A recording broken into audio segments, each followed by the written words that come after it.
Experts in town planning and climate change have blamed the failure to inculcate sustainable practices to combat climate change and its negative impact as a major cause of the lingering food crisis in Nigeria.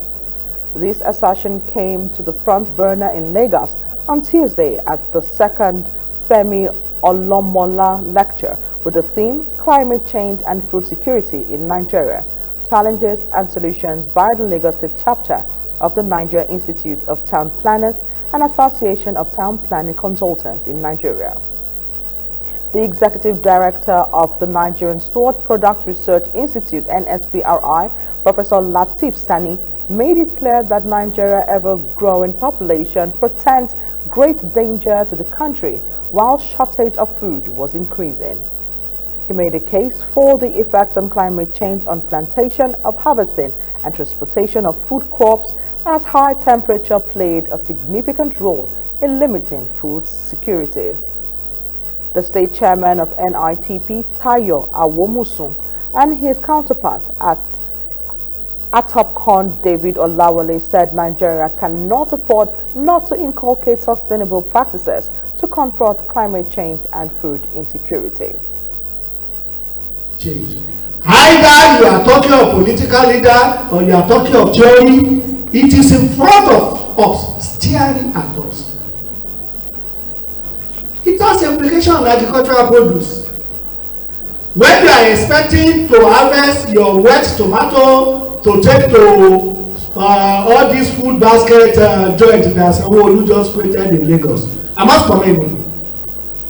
Before you transport okra from the farm in Igbesa down to Lagos, I'm telling you 30% of it is gone. Why? Because of high temperature. Agriculture is done on land. So if we want to produce food, it will be done on land. But we also understand that the land that we have as a nation is limited. Our population is increasing and our land is not increasing. So what do you do when a resource is not sufficient? You plan it.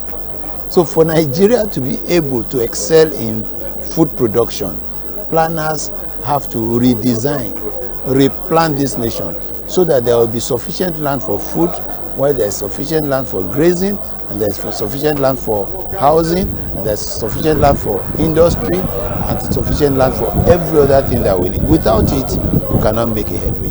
Like you said, it's not even a Nigerian thing, it's a global challenge, it's a global problem. And it's because we've neglected the role of planning or planners in our society. Most of the areas that are allocated and planned for agriculture, even urban agriculture, has been converted to residential. So what do we do? How do we go back to where we ought to be? That is, we have to embrace planning, look at the effect of the climate, and then look at the challenges posed by food insecurity that's leading to protests, that's leading to anarchy, that's leading to political instabilization across the globe. The problem of food security, as we have heard from this lecture, is a very real one. And combined with the problem of climate change, we are in a crisis situation. Well, so far so good. The major we will have solved the problem is with planning. We should have adopted planning in Nigeria, but we haven't. We have a planning law that is not implemented. There should have been a national physical development plan that outlines where we could grow crops, where we could build as settlements. Those kind of things, we didn't do them. We didn't implement the national urban physical planning, urban regional law, planning law. And if we do that, we could redeem ourselves by doing it. When you are talking of climate change and food security in the country, the theme for this year annual lecture is actually looking at what are the challenges and solutions. One thing that is key and which I want everybody to take away from this lecture is that you cannot associate